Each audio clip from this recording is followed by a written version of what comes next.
दोनों मुमालिक की सलामती और खुदमुख्तारी का एहतराम यकीनी बनाने पर इत्तफाक। निगरानी वज़ीर ख़ारजा जलील अब्बास गिलानी ने कहा कि ईरान पाकिस्तान का दोस्त और हमसाया मुल्क है, इससे दरीना सकाफ़ती, मजहबी और बरादराना तल्लुकात हैं। सुप्रीम कोर्ट ने FIA की जानब से सहाफ़ियों को जजिस पर तनकीद की वजह से भेजे गए नोटिस फौरी वापस लेने का हुक्म जारी कर दिया।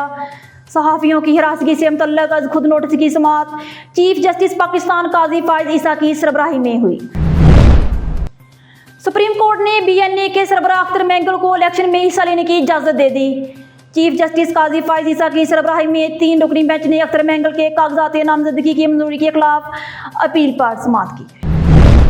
लाहौर की इंसदादी दहशतगर्दी अदालत ने पाकिस्तान तहरीक इंसाफ की वर्कर और आम इंतखाबात के लिए कौमी असम्बली की उम्मीदवार सनम जवेद की दरख्वास्त जमानत मंजूर कर ली।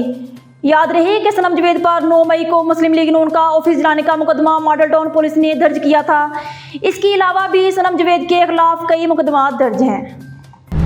बिस्मिल्लाहिर्रहमानिर्रहीम, अस्सलाम वालेकुम। स्काई न्यूज़ के साथ मैं हूं मदीहा चौधरी। हेडलाइंस आपने जानी। न्यूज़ स्टूडियो से फिल वक्त इतना ही। मजीद खबरों और अपडेट्स के लिए देखते रहिए स्काई न्यूज़।